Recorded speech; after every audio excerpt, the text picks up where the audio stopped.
Welcome to the Go Get Great podcast, the perfect spot for aspiring entrepreneurs and ambitious small business owners. I'm Brittany, your host, an online marketing strategist and mom of 5.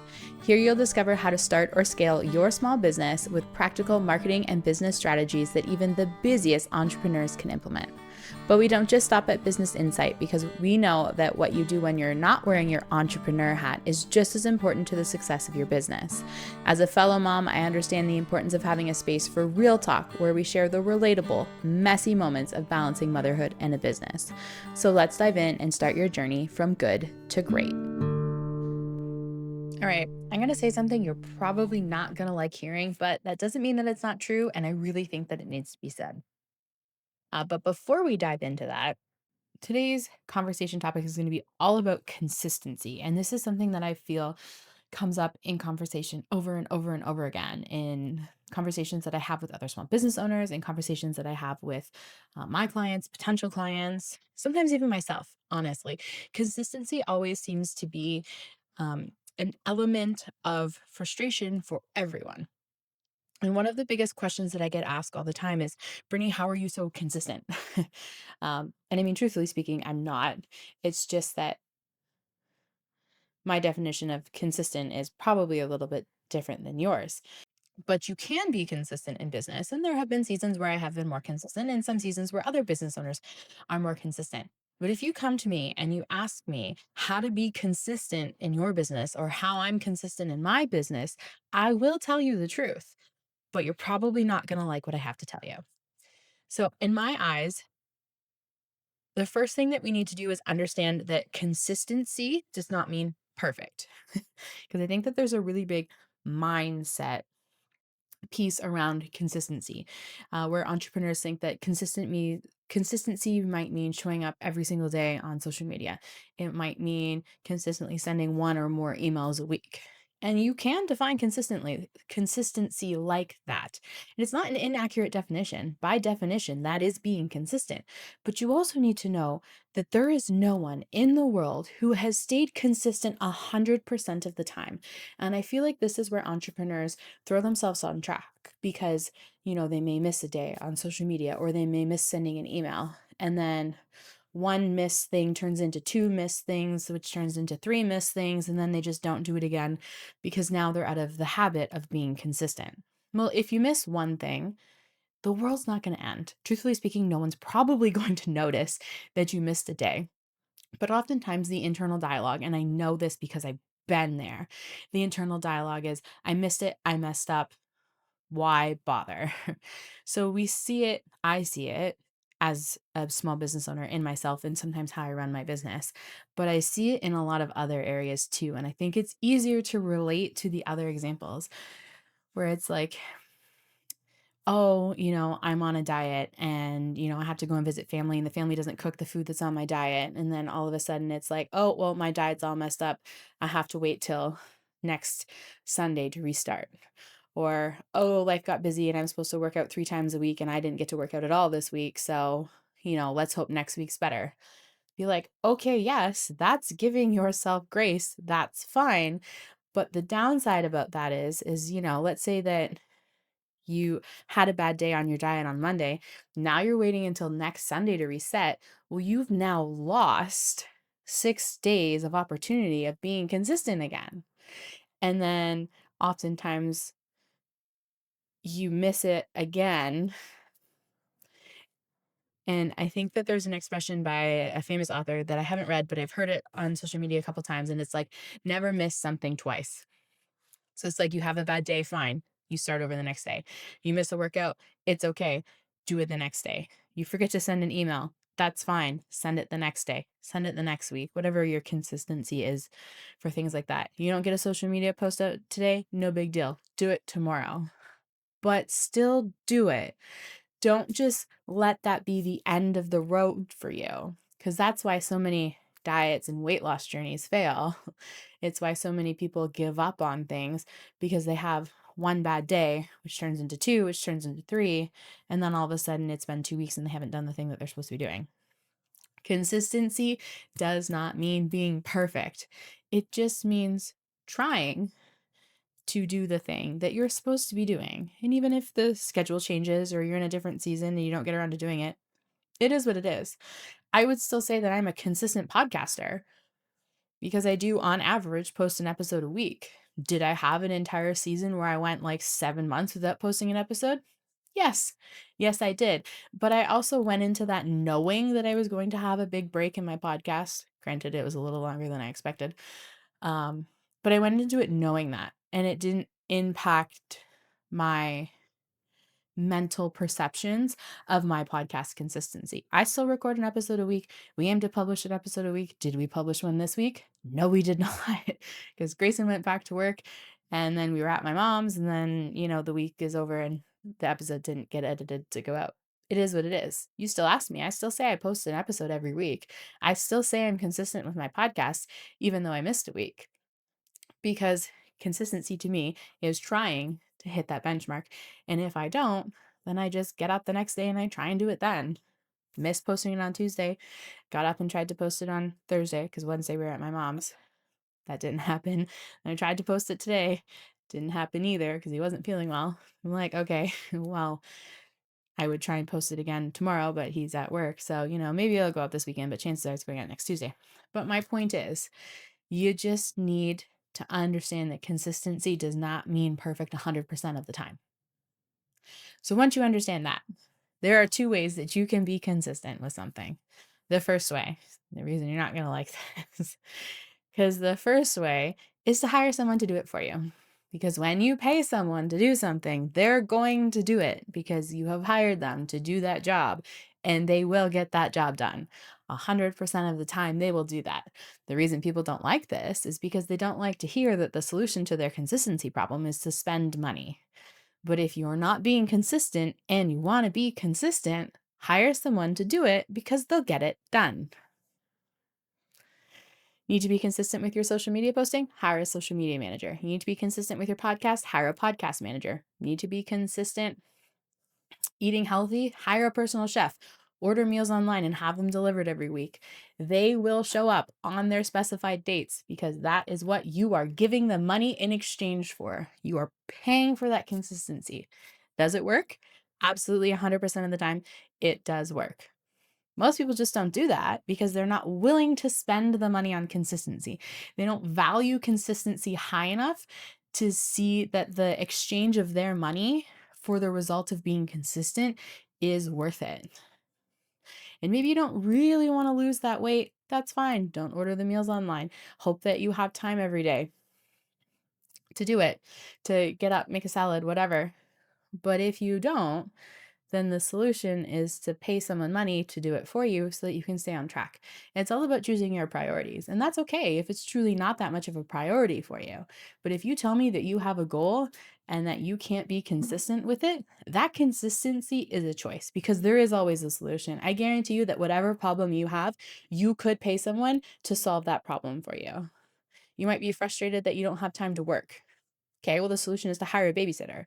You can make time to work, even as like a stay-at-home mom, solopreneur, whatever. The solution is always available. You can pay a babysitter, they'll come watch your kids, and you can get work done.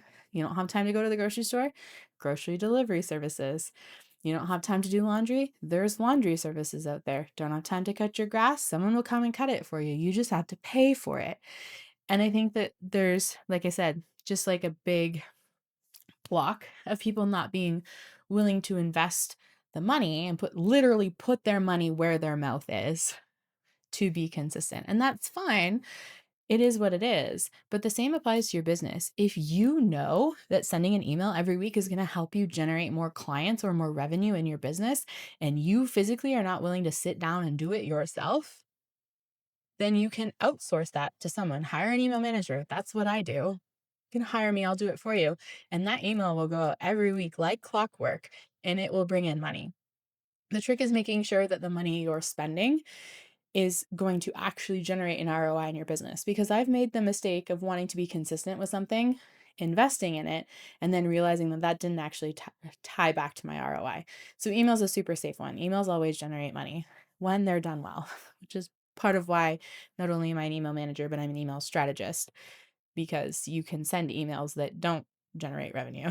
But when done properly to support your business goals, sending emails does generally result in income.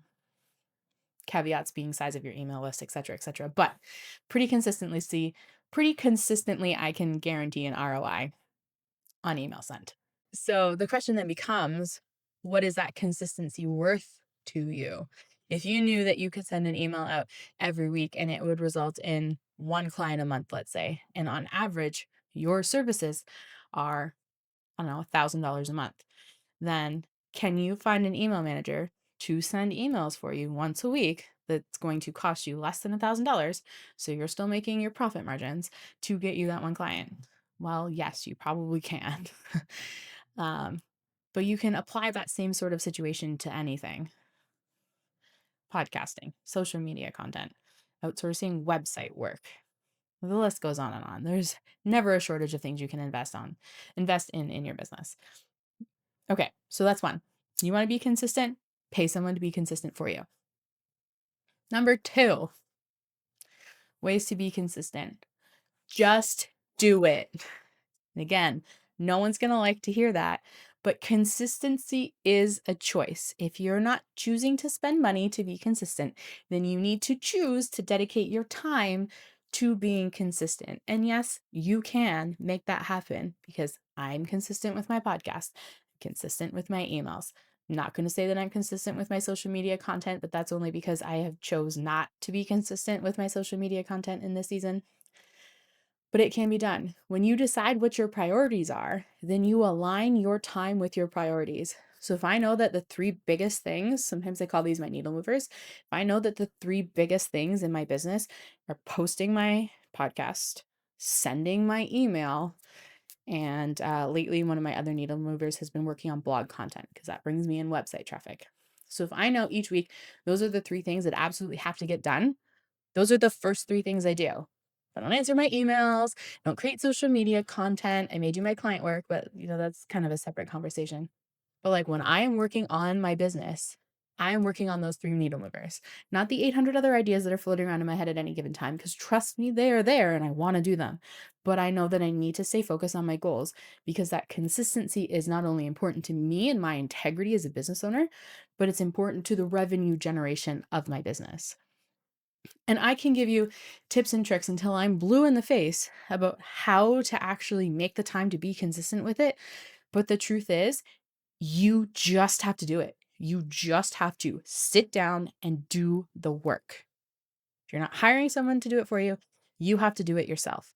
You have to have more or less the discipline and the self-control to sit down at your computer, know that those are your three needle movers for the week, and just get them done before you tackle all these other things that need to happen. And yes, like I said, there are tips and tricks that can help you be more consistent with it. A couple of them being, like I said, knowing what your three needle movers are and then creating the time to do them. So I understand things come up as a business owner. Try and minimize the amount of things come up that would prevent me from doing that. But obviously, I have sick kids, expected weather and holidays, and heck, right now my partner being on different shifts every other week's not helping the situation. But I try and work around that with some of these other things. So, a couple other things that help me be consistent is I have dedicated days where I record my podcast. So, usually about once a month, I will block a day on my calendar and I do absolutely nothing. If I have guests, I record those episodes with the guests on those days. They're not available, they have to wait until my next recording day. That's that's just how I run it because that makes it easier for me. So I know that today, being March 27th, as an example, is my podcast day. I get up in the morning, I eat breakfast, I get dressed, set up my podcast equipment, and then I go. I know that my entire job today is to record podcasts, and there is nothing else that I'm going to be doing until I'm done with those podcasts. Disciplined. A couple other things. I don't take client meetings on Mondays, and I don't take client meetings on Fridays. In fact, I don't plan anything on those days really. Mondays are my work days in my business. So that's when I show up, do my emails, prep my blog posts, outlines. If I'm prepping social media content, I'll do that. That's where I'm working on my business. So the big things that move the needle. Certain seasons, it's creating courses. Certain seasons, it's designing email sequences. Other seasons, it's doing SEO for my website. What it is that I'm working on those Mondays changes from any given season to another. But I know that on Mondays are what I call my CEO days. Every Monday, I show up and I do stuff for my business, not for my clients, for my business. And I know that as long as I dedicate at least one day a week to doing these things, I can get my three big needle movers done usually in the week because usually they're marketing and content related. It's all about bringing clients in. So it'll be things like like I said, planning podcast episodes, scheduling my emails. Sometimes I'm writing email sequences, etc. Mondays are that. And then Fridays, I don't take meetings on. I like to block my calendar. You literally cannot get a hold of me on Friday if you tried. You can send me an email, probably not going to respond to you. You can send me a message on Instagram, probably going to ignore it. Fridays are my flex days. So if I have client work that I needed to do during the week that I didn't get done, I will finish that up on Friday, assuming that I have like an early Monday deadline and it needs to get done. But usually it's for overflow of anything that I may not have accomplished in my own business that needs to happen. Sometimes it's overflow for personal life. If I have errands that I need to run or to-do list items that need to get tackled before the kids are all home for the weekend, I do that on Friday. So it's my flex day. I don't really plan anything specific on Fridays. I just know that it's an entire day where I don't have meetings, that I can do whatever it is that I need to accomplish. And usually by like Wednesday night, Thursday, I typically have a good idea of what it is that I'm going to be doing on Friday. So this Friday I did happen to be recording podcasts, which I don't usually do on Fridays. But like I said, it was only because Grayson was back to work this week and I knew my schedule was going to be wonky. So overflow, catching up. So those are two things that really, really help me. Um, Another thing, if I need, like, if I'm in a really busy season where I'm doing like a course launch or something, I will figure out, okay, I need 2 hours to write emails, 3 hours to design slides for a masterclass, you know, 4 hours for creating social media content, whatever it may be. And I will literally block that time on my calendar like it is a meeting with myself so that other people cannot book meetings with me at the same time. And then all of a sudden it's launch day and I haven't done what I needed to do because I treat those tasks as an appointment with myself and my business because they are. Because if I don't get those things done, I don't generate revenue. So if you've decided that your podcast is a revenue generating tool in your business, you need to block time to record podcast episodes that can then get published because that's contributing to your revenue generation. And if you're not doing it, again, you're not going to like me saying this, it's because you're not staying focused. You're not staying disciplined enough. And I understand, okay, things happen. And if you are in a business that maybe has more client emergencies than me, then it might be more common for you to have things come up. So if you think you need 5 hours to record podcasts one day, block it in your calendar. And if you're worried about client emergencies coming up, block 2 5-hour blocks in your calendar so that if something comes up for the first one, you have the second one as a backup. And even if something comes up and it takes you an hour and a half, still finish recording for the rest of those 5 hours because you've blocked that time. And then you can use the overflow block for anything that you didn't get finished in that first 5 hours. And if you're like, okay, well, that sounds good, but I sit down to do something, Brittany, and I think it's going to take me an hour and it actually takes me 4 hours. That is, my friend, a separate problem. That's not about consistency. That is about time management and the fact that you don't know how long your tasks take. And trust me, I have been there. You are not alone in this at all. But what needs to happen is you need to go and you need to find a time management tool. You can go old school. You can go pen and paper. Be like, okay, 10:05. I'm sitting down at my computer. I'm going to answer my emails. And then you look at the clock when you're done and you're like, shoot, it's 11:37. I have spent more than an hour answering emails. That's a lot more time than I realized. That's exactly the purpose of this activity. You need to track how long it takes you to do each activity. And if you're like, I'm not going to write it down, that's fine. Go digital. I love using Toggle, free to use. And you just click start. You type in what it is that you're working on. You can label, you can color code, you can assign, client projects. I've got like a color for my own business and then a color for each of my clients. And I track how long it takes me to do each activity, sending emails, reporting podcasts, scheduling podcasts, creating social media content. And then depending on how often you need to go and do this, I usually do it once a month. I'll go back through and be like, okay, I spent, 5 hours this month working on my podcast. It averages out to about an hour a week. It's like, all right, so if that's how long it takes me, I would usually track it for a couple months if I were you, but obviously in the beginning you need to start somewhere.